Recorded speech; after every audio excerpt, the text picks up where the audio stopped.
Good morning. So आज Sunday आहे आणि आता घरचं सगळं आवरलेलं आहे. ब्रेकफास्ट जेवण सगळं झालं आहे कारण प्रतीक घरी आहे. प्रतीकचं सगळं जेवण वगैरे बनवून झालं आहे आणि आता मी चालली आहे घरी आईकडे बिकॉज काका आणि प्रथम वगैरे सगळे जाणार आहेत. प्रथम पण आज चालला आहे पुण्याला आणि काका पण 2-3 दिवसांनी जाणार आहे. सो भेटायला मिळणार नाही. सो मी आता सगळं आवरून चालली आहे घरी. तर त्यांना भेटणार, मजा करणार आणि मग इव्हनिंगला परत रिटर्न येणार. सो बघूया आम्ही काय काय करतोय.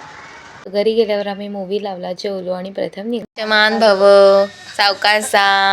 सो प्रथम निघाला, त्याची 4ची बस होती, मग ओंकार सोडून आला त्याला. सो येस, आता मी आईकडे आहे आणि आता आम्ही सगळे चाललोय फिरायला बिकॉज ह्यांना जावे घेऊन चाललेत बाहेर फिरायला.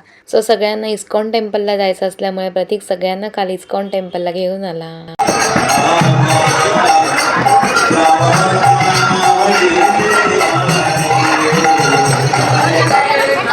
मंदिराचं टेक्स्चर खूपच छान होतं आणि मग त्यानंतर आम्ही निघालो आणि गेलो खायला. सो सगळ्यांनी मस्त शेवपुरी वगैरे खाली, मजा केली आणि आलो घरी.